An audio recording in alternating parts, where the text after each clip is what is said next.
할렐루야. 오늘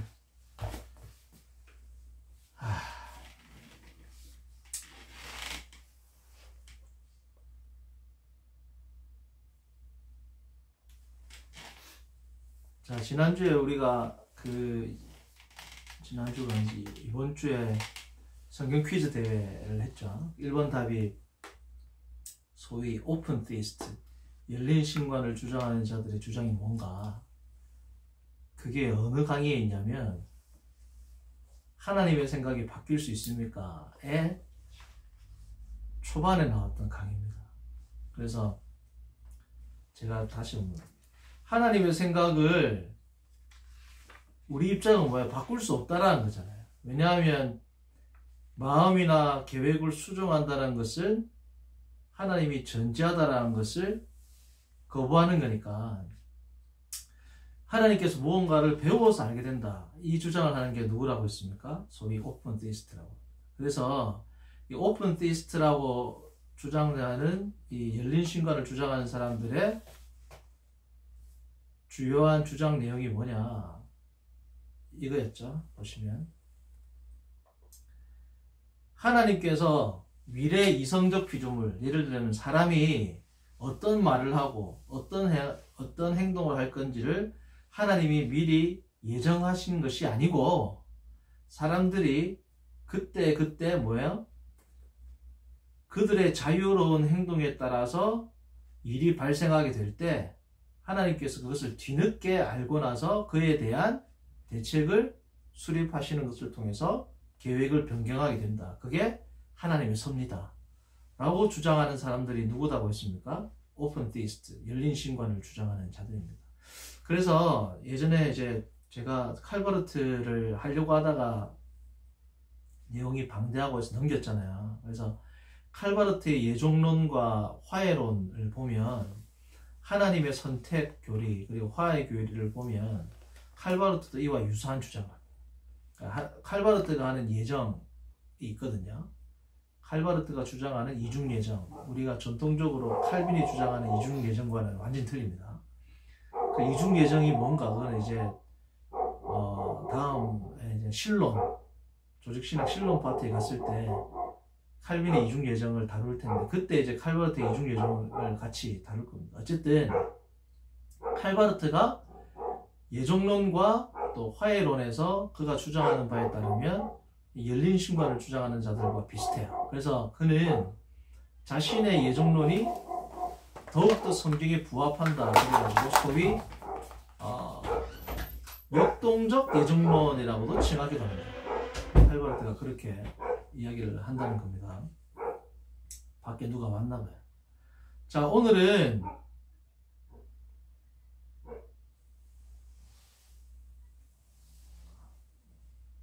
지난 시간, 이게 이제 우리 퀴즈에 대한 답이 될 거고요. 그리고 지난 시간 우리가 특별 계시의 방편 4가지를 했죠. 이게 성경 퀴즈의 두 번째 그 문제였고요. 그리고 특별 계시의 효과에 대해서 불신자들에게는 더욱더 정죄에 큰 역할을 하게 되는 것이고, 신자들에게는 신자들을 성화시키고 변화시키고 하나님의 예수 그리스도의 성품을 담도록 하는데 괄목할 만한 역할을 하는 것이 다름 아닌 특별 계시의 역할이다, 효과다까지 우리가 지난 시간에 배웠습니다. 자, 오늘은 뭘 하느냐? 오늘은 영감, 성경의 영감에 대해서 할 겁니다. 성경의 요와 이제 대충 냅두고, 지금 딱히 제일 중요한 파트인데 있어야 됩니다. 제일 중요한 신학서론에서 제일 중요한 파트입니다. 그걸 하는데 지금 손님이 와가지고 제안해가지고 막 왔다 갔다 하는, 딱 잘 들어야 돼.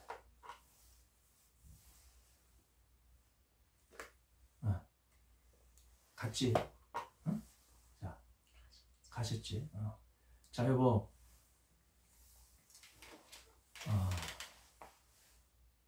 성경의 영감. 자, 성경의 영감은 계시론 가운데 일반 계시, 특별 계시가 있고, 특별 계시 가운데 꽃이라고 하는 게 뭐예요? 성경입니다. 성경. 그래서 성경 자체를 이제 드디어 다루는 성경의 영감. 저도 이제 가슴이 벅차요. 성경의 영감을 이제 드디어 다루게 됐습니다. 자, 그럼 이 성경의 영감을 다루기에 앞서 이 계시에 대해서 약간 이제 터치하고 넘어가야 될 주제가 뭐냐면, 소위 말하는 성경의 계시 혹은 성경의 기적과 같은 것들. 왜냐하면 영감이라는 거 하는 것은 성경의 계시와 직접적인 관계가 있는 거거든요.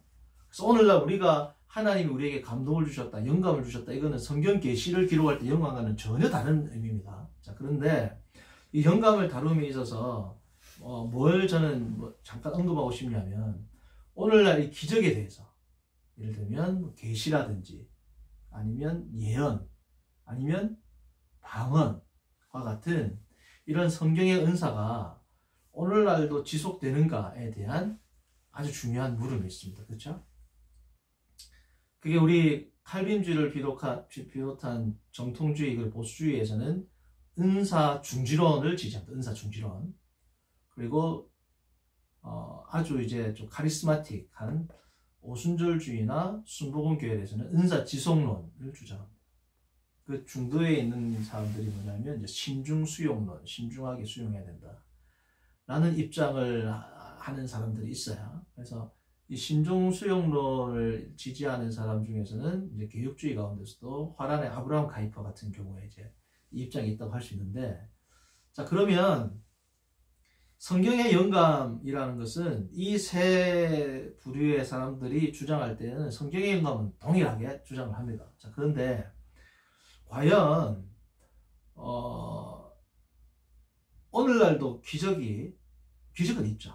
그러나 오늘날도 신약시대와 같은 그러한 예언 혹은 방언 혹은 환상, 환상도 있겠지만 지금도 있는데 제가 말씀드리는 것은 초대교회와 같은 그러한 계시에 입각한 그러한 기적들이 존재하는가에 대해서 잠깐 언급을 하겠습니다. 근데 지금 오늘날도 초대교회와 같은 그러한 기적이 존재합니다라고 말한다고 해서 이단은 아닙니다. 그거는 이제 건전한 교단에서도 뭐 감리교 같은 경우에도 수용하고 있고 성결교도 수용하고 하기 때문에, 그래서 예전에 제가 이 교단 설명할 때와 같이 이것은 이제 교단에 대한 문제, 그 입장의 차이가 있는데, 근데 교단에 대한 입장의 차이가 있음에도 불구하고 제가 이 부분에 대해서 책을 여러 권 많이 읽어봤거든요. 한 5년 전에,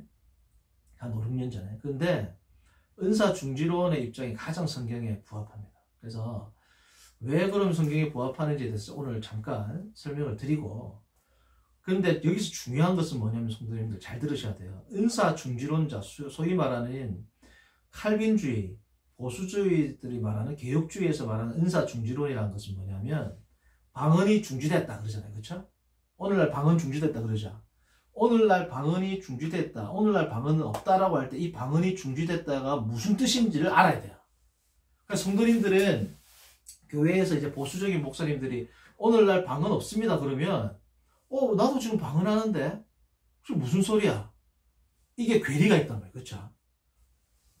성도님들, 저도 새벽 기도할 때 방언으로 기도합니다. 제가 엄청 신앙이 보수적이잖아요. 자, 그러면 제가 지금 성경 초대교회에 있었던 그 방언의 역사는 중지됐습니다가 제 입장인데, 그런 주장을 하는 제가 새벽에 방언으로 기도하는 게 말이 안 되잖아요. 자, 그러면 방언이 중지됐다, 이게 무슨 뜻이냐? 그리고 초대교회에 있었던 예언은 중지되었다. 오늘날도 예언하시는 분들 있잖아요. 그렇죠? 예언은 중지되었다 하는 게 무슨 뜻이냐에 대해서 이것은 다음에 이제 성령론 할 때 할 거기 때문에 깊이 있게 다루자고 잠깐 훑어보겠습니다. 자, 한 구절 볼게요. 에베소서 2장 20절입니다. 에베소서 2장 20절이 너무너무 중요합니다.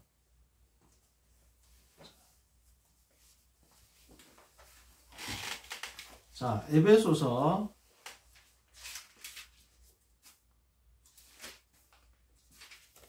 2장 20절.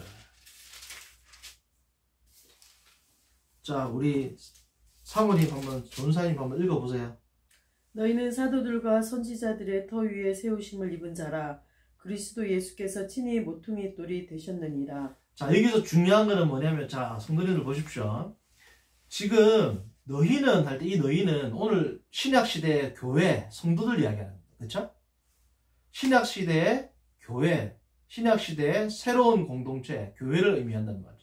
구약시대의 하나님 백성이 아니고 이방인을 포함한 신약시대의 하나님의 백성들을 의미하는 단어란 말이에요. 너희가. 그렇죠? 자, 이 너희는 다시 말하면 교회는 무슨 터 위에 있다고 합니까 지금?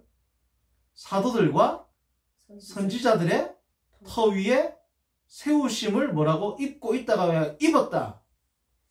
입었죠. 사도들과 선지자들의, 자, 사도자들과 선지자들의 터 위에 교회가 세워졌다는 겁니다. 그렇죠? 자, 그러면 오늘날 사도들이 있습니까? 없습니까? 오늘날 선지자들이 있어요? 없어요? 없단 말이죠. 그러면 교회에 하나님께서 교회를 세우셨는데 누구 터 위에? 사도들과 선지자들의 터 위에 이미 세워졌다. 끝났다라는 거예요. 교회. 그렇죠? 자, 그러면 교회는 뭐 위에 세워집니까? 계시 위에 세워집니다. 계시. 다른 말로 말하면 교회는 하나님의 말씀 위에 세워지는 겁니다. 그렇죠? 하나님의 말씀 위에 세워지는 겁니다. 자, 예수님께서 사도 바울에게 마태복음 16장 18절 바요나 시몬아 내가 복이 있도다 하면서 뭐라고? 내가 이 반석 위에 뭐라고요? 내 교회를 이 반석은 뭐예요? 사도 베드로의 신앙 고백입니다. 다시 말하면 계시란 말이죠. 사도 베드로의 신앙 고백, 하나님의 말씀 위에 뭐가 세워진다는 거야? 교회가 세워지는데 이 계시는 어디서 끝났다? 사도들과 선지자들의 시대에 끝났다는 겁니다. 자, 그렇기 때문에 이 계시 안에는 뭐가 있냐면 방언도 있고 예언도 있어요. 자, 그러니까 신약 시대의 방언과 예언이 오늘날 소위 사람들이 한다는 예언 사역을 한다는 예언과 방언과 같다 다르다? 다르다는 거예요. 예언이라는 용어를 쓰고 방언이라는 용어를 쓰지만 다른 겁니다. 전혀. 그래서 은사 중지론자들이 말하는 예언은 중지됐다, 방언은 중지됐다라는 그 의미는 뭐냐면 예언이나 방언의 현상이 없다라는 뜻이 아니고 오늘날 일어나는 그 현상은 사도시대 때 발생했던 현상과는 뭐야? 질적으로 틀리다는 거. 자, 오순절 성령 강림하셨죠. 오늘날도 사람들이 성령 불 받죠. 오순절 성령 강림하고 오늘날 불 받는 게 같다 다르다? 질적으로 다르다는 겁니다. 이걸 같다라고 보는 게 오순절주의자들입니다. 순복음 성결교 이 사람들이란 말이죠. 근데 이 질적으로 같다 다르다? 다르다는 의미입니다. 이제 이게 성령론 할 때 그리고 구원론 할 때도 다른데 그때 더 자세히 다르고. 자, 그러면 오늘 제가 주목하는 건 뭐냐? 사도들과 선지자들의 터 위에 있다. 자, 그러면 여기서 선지자들은 구약시대의 선지자들을 의미할까요? 아닙니다. 신약시대 선지자들을 의미해요. 왜냐하면 구약시대의 선지자들을 의미한다면 선지자들이 먼저 나와야 되죠. 시대적으로. 근데 사도들과 선지자들이라고 나옵니다. 자, 그럼 여기서 나오는 선지자들은 누구냐? 신약시대의 선지자들을 의미합니다. 신약시대의 선지자들. 구약시대의 선지자들이 아니고. 근거를 제가 드릴게요. 첫 번째. 헬라어 문법입니다. 헬라어 문법. 헬라어 구문론을 보면, 자, 성도님들 보세요. 요게 뭐냐면 영어로 말하면 정관사입니다. 정관사. 더인데 그 헬라어는 부정관사, 어나 언이 없습니다. 헬라어는 관사다 그러면 무조건 정관사예요. 헬라어는 부정관사가 있다 없다? 없어. 존재하지를 않아요. 자, 그러면 정관사가 있는데 헬라어는, 자, 영어는 정관사가 몇 개 있어? 하나 있죠. 더 있죠. 더. 헬라어는 뒤에 오는 이 명사가 남성인지 여성인지 중성인지 단수인지 복수인지 주격인지 목적격인지 소유격인지에 따라서 형태가 다 달라. 관사가. 영어는 더 하나만 있는데 헬라어는 많단 말이죠. 자, 그래서 이 뒤에 이거는 관사고 정관사고 뒤에 이거는 복수 명사입니다. 복수 명사. 복수 명사 소유격입니다. 자, 그런데 이걸 제가 왜 말씀을 드리냐면 저 보세요. 선지자 사도들과 이 아포스톨론, 영어로 말하면 아파스입니다. 아파스. 프로페톤, 영어로 말하면 프로페트. 그러니까 사도들과 선지자들의 이렇게 돼 있거든요. 소유격이거든요. 근데 사도들과 선지자들의 할 때 앞에 뭐가 붙어 있다? 지금 이게 뭐라 그랬어 이게? 정관사라 그랬습니다. 그런데 이 정관사가 이게 이제 헬라어로 그랜빌 샵 룰이라고 중급 이상 되면 이제 이 헬라어 문법 중에 나오는데 정관사, 명사, 그리고 카이가 뭐냐 엔드거든요. 정관사, 명사, 엔드, 명사로 오는 이 구문에서는 이런 뜻을 가진다라는 룰이 있어요. 헬라어 룰이. 자, 그런데 정관사, 명사, 카이, 명사 이걸 줄여서 TSKS라고 합니다. 어쨌든 정관사, 명사, 카이, 명사 다시 말하면 정관사, 명사, 영어로 말하면 and 명사라고 되어 있을 때는 이게 여기에 나오는 명사가 단수, 여기는 복수죠. 먼저 단수, 그리고 고유명사가 아닐 때, 고유명사라고 하는 건 사람 이름에 폴, 뭐 지저스 이런 것처럼 일반 명사이면서 단수이면서 인격, 뭐 책상, 필통 이런 게 아니라 사람, 뭐 이런 것처럼 인격을 나타내는 명사면서 단수면서 그리고 고유명사가 아닌 경우에는 이 두 대상이 동일한 대상이다 이 뜻입니다. 동일한 대상. 그러니까 사도와 선지자가 같은 존재란 말이에요. 같은 존재면 신약 시대입니까? 구약 시대입니까? 구약에 사도가 있어요? 없어요? 없죠. 그러니까 같은 존재라는 겁니다. 자, 그런데 이 문제가 있어요. 그랜빌 샤프룰에서 아까 같은 동일한 존재일 때는 전제가 뭐예요? 단수 명사여야 돼. 단수 명사. 근데 지금 이거는 사도들, 선지자들 단수예요? 복수예요? 복수죠. 복수면 조금 복잡해져. 복수면은 다섯 가지 경우의 수가 있습니다. 이 두 명사가 있는데 사도들과 선지자들 두 명사가 있죠. 첫 번째, 두 존재는 다른 존재다. 또 다른 존재다라면 이 선지자가 구약의 선지자가 될 수도 있는 겁니다. 그렇죠? 두 존재는 다른 존재다. 그러나 중요한 게 뭐냐? 유니티. 연합되어 있다. 그 말은 구약 시대의 선지자들일 확률이 좀 떨어지죠. 동일한 존재까지는 아니지만 두 존재는 다른 존재이지만 연합되어 있다. 두 번째, 두 존재는 오버랩된다. 세 번째, 앞의 명사는 뒤의 명사에 부속된다. 네 번째, 뒤의 명사는 앞의 명사에 부속된다. 다섯 번째, 앞의 명사와 뒤의 명사는 동일하다. 이 5개 중에서 하나 뜻이란 말이지. 자, 그런데 이 5개를 다 살펴봐도 두 존재가 전혀 다른 존재다라는 의미는 있어요? 없어요? 없죠. 그러니까 문법적으로 헬라어 문법으로 볼 때에는 사도들과 선지자들이 다른 존재일 수가 없어요. 그럴 가능성이 만약에 단수다 이러면 절대 없고 복수라면 그 개연성이 확 떨어진단 말이에요. 절대까지는 아니지만 사도들과 선지자들은 다른 존재일 리는 확률이 떨어진다. 첫 번째. 두 번째 근거 뭐냐? 사도들과 선지자들이라는 말이 나오는 3장 5절을 봅니다. 3장 5절. 에베소 3장 5절. 자, 3번님 읽어보세요. 이제 그의 거룩한 사도들과 선지자들에게 성령으로 나타내신 것 같이 다른 세대에서는 사람의 아들들에게 알리지 아니하셨으니. 자, 보시면 이제 그의 거룩한 사도들과 선지자들에게 성령으로 나타내셨다. 뭘 나타내셨냐? 4절에 나오는 그리스도의 비밀입니다. 그리스도의 비밀. 이 그리스도의 비밀은 뭐냐면 2절에 나오는 은혜의 경륜인데 이 은혜의 경륜은 3절에 뭐예요? 계시입니다. 계시. 자, 하나님의 은혜의 경륜 그리고 이 계시 그리고 비밀. 자, 성도님들 제가 계시론 할 때 계시는 감추어진 게 드러난다 그랬죠. 근데 특히 비밀, 바울이 비밀이란 미스테리언이라는 헬라어를 쓸 때는 다 무슨 뜻이라 그랬어요? 과거에는 없는 게 아니고 과거에는 감추어져 있다가 신약 시대에 이르러서 비로소 밝히 드러나는 것을 이야기할 때 바울은 뭘 쓴다 그랬어요? 미스테리언을 쓴다 했죠. 비밀. 자, 그러면 이 미스테리온이 5절 그의 거룩한 사도들과 선지자들에게 성령으로 나타나셨다. 그럼 구약시대에는 이 미스테리온이 구약시대 때는 감추어졌다 안 감추어졌다? 감추어졌다는 겁니다. 왜? 미스테리온의 단어 자체가 신약시대에 이르러서 밝히 드러난 거기 때문에. 그쵸? 이 단어의 용례가. 그리고 5절 후반절을 보면 다른 세대에는 다시 말하면 구약시대에는 사람의 아들들에게는 하나님이 알려주셨다 안 알려주셨다? 안 알려주셨다. 자, 그러니까 구약 시대에는 알려주시지 않으셨다라고 이야기를 하니까 5절에 나오는 선지자들은 구약 시대의 선지자들일까요? 신약 시대의 선지자들일까요? 구약 시대의 선지자일 수가 없죠. 왜? 5절 봐. 이제 그의 거룩한 사도들과 선지자들에게 나타내셨다. 구약 시대에 나타난 게 아니란 말이지. 미스테리온을 썼으니까. 정신 차려. 응?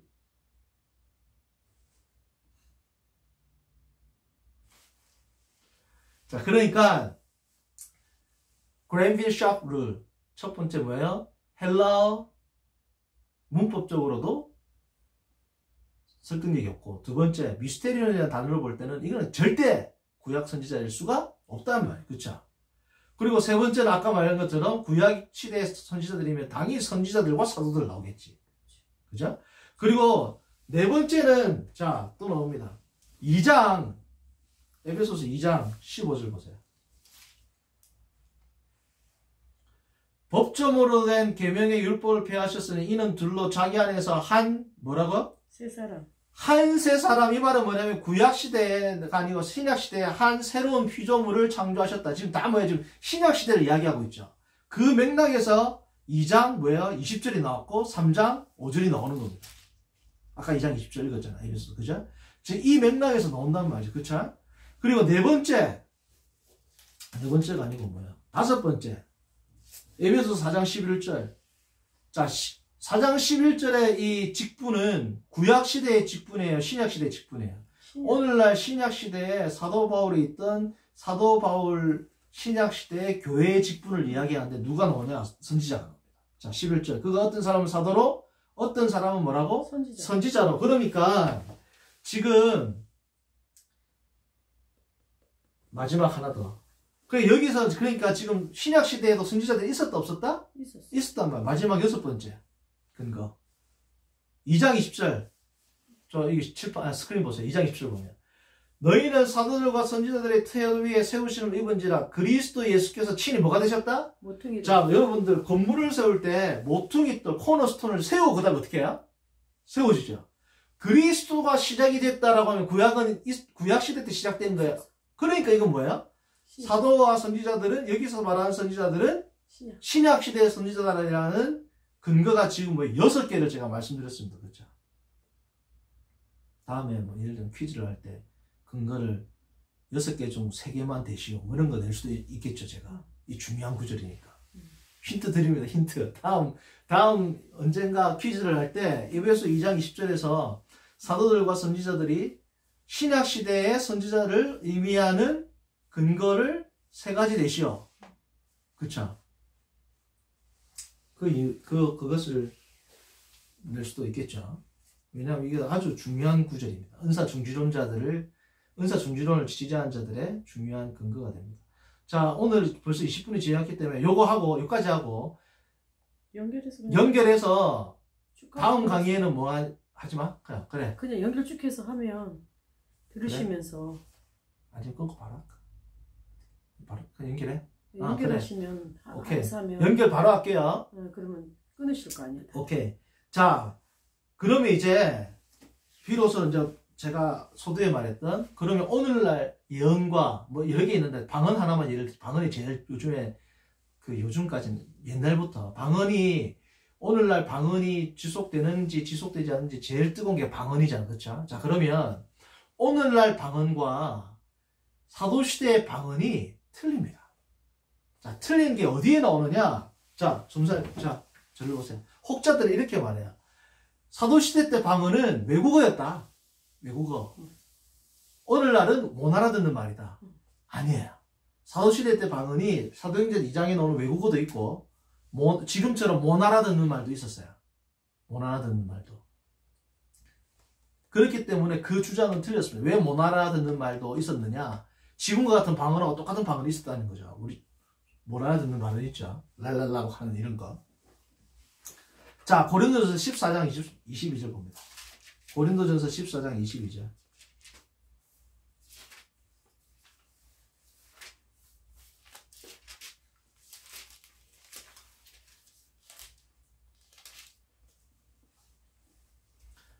자, 우리 아름다운 사모님 22절 23절 한번 읽어보세요. 4장 22절. 네. 4장. 그러므로 방언은 믿는 자들을 위하지 아니하고 믿지 아니하는 자들을 위하는 표적이나 예언은 믿지 아니하는 자들을 위하지 않고 믿는 자들을 위함이니라.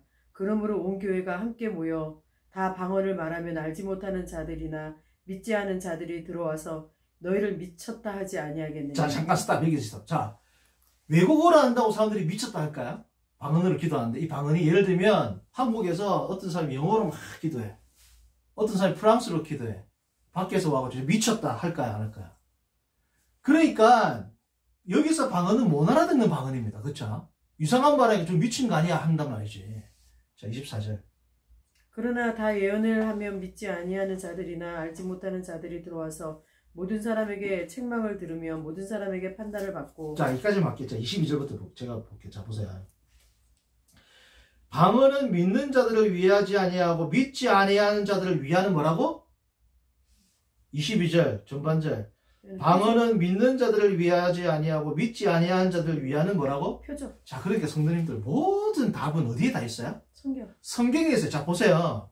사도시대 때 방언의 역할은 뭐예요? 믿는 자들의 유익을 위한 표적입니까? 불신자들을 위한 표적입니까? 불신자. 자, 그러면 오늘날 방언하고 틀리죠. 오늘날 방언을 내가 방언을 하는데 불신자들에게 유익한 방언을 하는 거예요, 우리가? 오늘날 우리가 방언하는 목적은 뭐예요?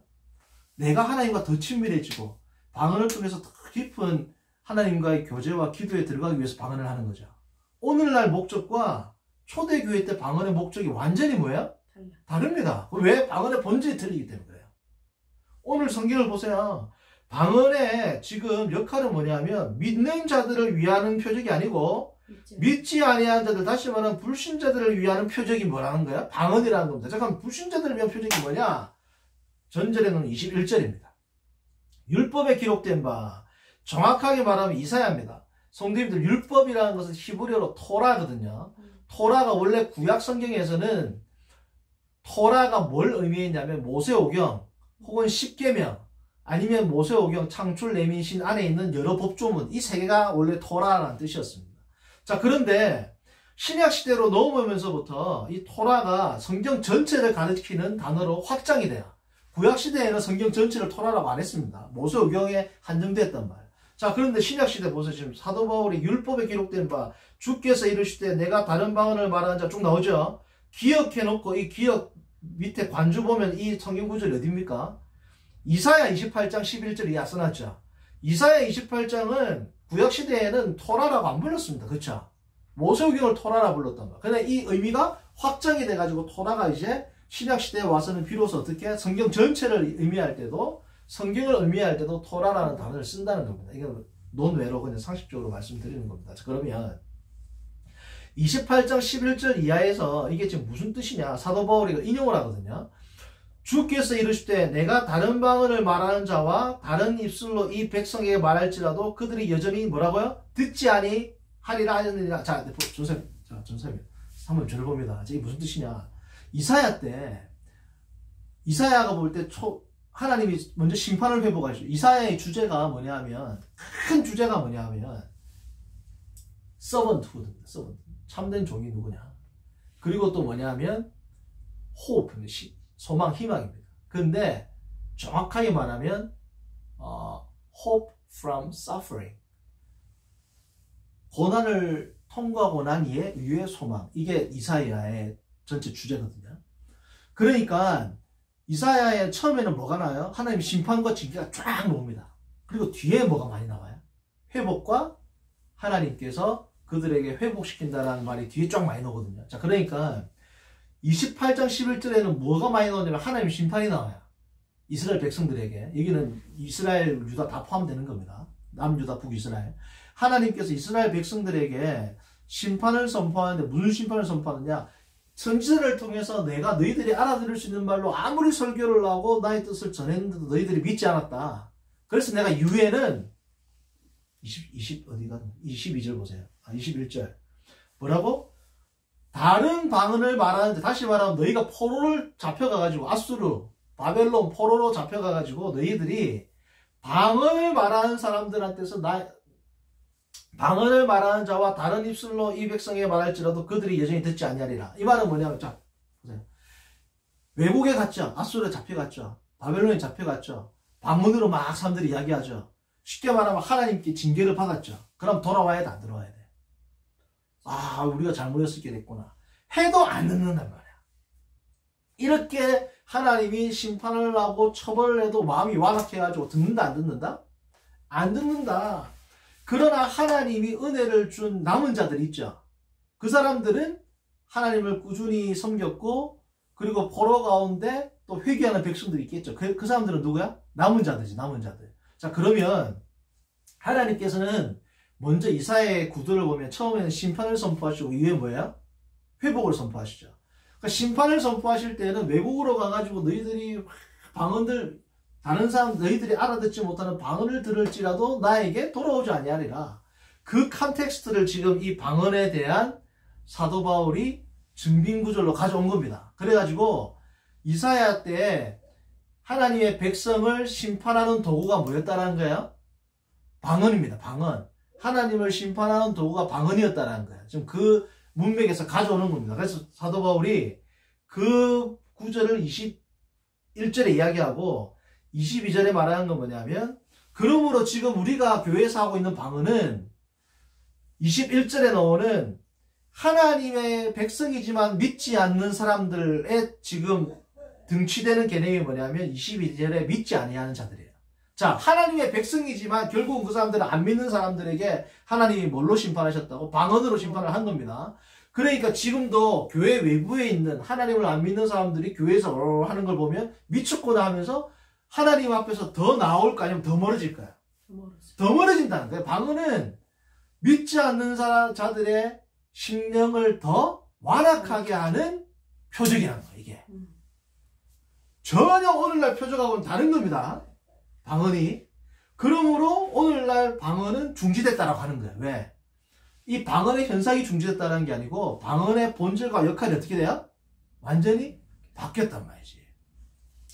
그래서 24절 예언은 뭐 다음에 또 할게요. 어쨌든 오늘 방언까지만 하는 거예요. 그래서 이 방언 같은 경우에 이렇게 달라졌다. 과거의 의미와 역할이 오늘날과 다르다. 그런 의미에서 은사는 중지됐다. 예언도 마찬가지고 다 마찬가지입니다. 자, 이제 영감에 대해서 이제 진짜 본격적으로 들어가 보고, 영감에 대해서. 자, 성도님들, 영감의 뜻이 뭐냐? general meaning. 일반적으로 영감이라는 것은 theopneustos. 이 지금 제가 하는 이 발음이 에라스무스, 종교개혁 때 에라스무스 있죠. 카톨릭 신학자 에라스무스가 이제 이 헬라 발음을 자기가 이제 이렇게 만들었거든요. 에라스무스가 했던 발음이 오늘날 그리스 사람들은 이런 발음 안 씁니다. 근데 theopneustos인데 이게 미국 사람들은 앞에 프를 발음 안 해요. theopneustos 이런 식으로 발음합니다. 자, 그런데 자, 성도님들 저 보세요. pneustos인데 프를 발음한다 안 한다? 미국 사람들은 안 한다. 그러니까 누스가 뭐냐면 정신이란 뜻이에요. 그러니까 여러분들 영어로 말해요.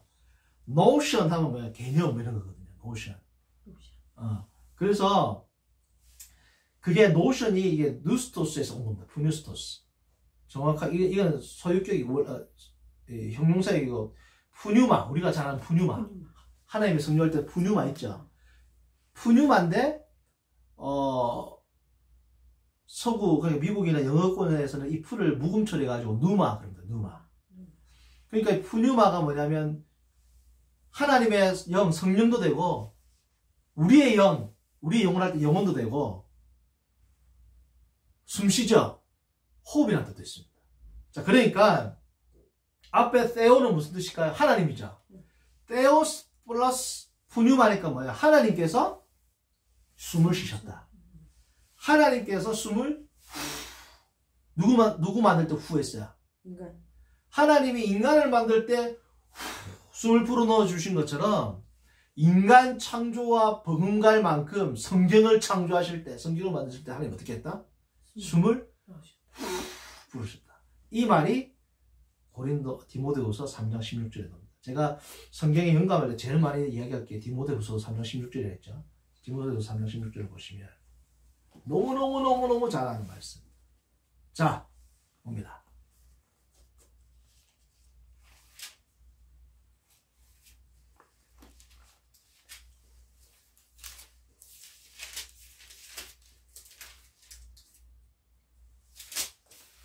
이거는 뭐 뉴스로 가벼워요. 자, 제가 읽어볼게요. 모든 성경은 하나님의 뭐로? 감동. 이게 페오푸뉴스토스입니다. 하나님이 단순히 감동을 주셨다 이게 아니고 이게 이제 우리가 영감이거든요. 영감. 단순히 내가 감동받았을 정도가 영감. 이 영감은 하나님이 뭐 한 거다? 숨을 불어넣어 주셨는데 이 숨은 언제 불어넣어 주셨다고? 창조하실 때 넣어준 거고 창조할 때. 그러니까 이거는 성경을 기록할 때만 이 거의 창조 사역이 들어간 거야. 성경 끝났을 때 이게 있나 없나? 사람은 계속 하나님 지금 창조합니까? 안 하죠. 마찬가지로 성경이 66권을 끝나고 나서는 지금도 성경이 쓰여진다. 다 이단. 그거는 그냥 다 이단이라고 보시면 돼요. 지금도 계시가 있다. 이단입니다. 지금도. 이단까지는 아니네. 지금도 계시가 있다라고. 이거는 취소 흥분해가지고. 지금도 계시가 있다. 은사지속론자들은 이런 거 말하는 사람들 있어요. 지금도 계시가 있다. 그런데 지금도 성경이 쓰여진다? 아니지. 이단. 지금도 사도가 있다? 이단입니다. 자, 그래서 성경에 영감할 때 가장 중요한 첫 번째 뜻은 뭐냐? 하나님께서 숨을 불어넣어 God's breathed out product. 하나님이 숨을 불어넣으셔서 만든 product, 작품이란 거예요. 그게 뭐라고? 성경입니다. 자, 성도님들, 하나님이 숨을 불어넣어서 틀릴 수가 있어요, 없어요? 없죠. 그러니까 여러분, 우리가 지금 성도님 제가 읽으려 했던 성경의 권위, 충분성, 그 다음에 뭐 4개 있었죠? 이 모든 것들의 가장 근간이 되는 게 뭐예요? 영감입니다. 영감이 되니까 오류가 없죠. 영감이 되니까 권위가 있죠. 영감이 되니까 충분하고 영감이 되니까 필요한 겁니다. 성경의 권위, 하나님의 영감에서 나오는 겁니다. 성경에 오류가 없다. 하나님이 불어넣었는데 어떻게 오류가 있어? 하나님이 불어넣었는데 성경에 오류가 있을 수 있다. 그 자체가 정신 나간 사람이죠, 사실은. 이단이라고는 안 하지만. 성경에 오류가 있을 수 있다. 천지 빽가리로 맞습니다. 칼바르트부터 해가지고. 천지로. 말이 안 되는 겁니다, 이게. 두 번째, 어디까지? 성경이 영감했다. 하나님이 숨을 불어. 두 번째. 그런데 사람을 사용했다, 이겁니다. 근데 중요한 건, 진짜 중요한 건 1번이에요, 1번. 하나님이 숨을 불어넣으셨는데, 이 숨을 불어넣었는데 누구를 사용했다? 사람을 사용했다. 자, 성도님들 이렇게 보면 됩니다. 하나님이 예를 들어 사람을 안 사용하고, 하나님이 연필로 썼다. 하나님 틀릴 수 있어요? 하나님께서 틀릴 수가 있습니까? 없습니까? 하나님이 연필로 썼다나 하나님이 사람을 통해서 썼다 똑같은 거야.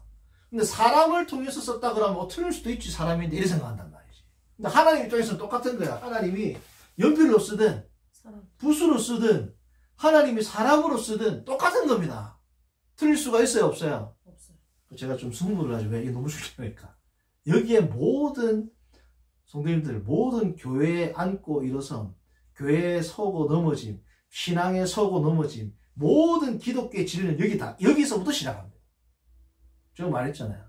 존재론적 근거는 하나님이고, 인식론적 근거는 뭐라 그랬어요? 성경입니다. 성경의 가장 핵심이 뭐다? 영감이에요, 영감.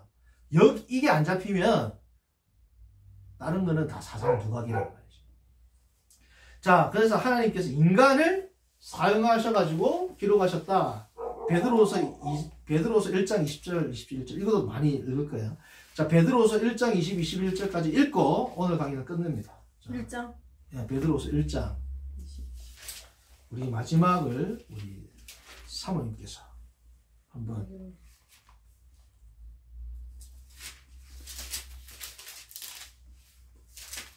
1장 20, 21절.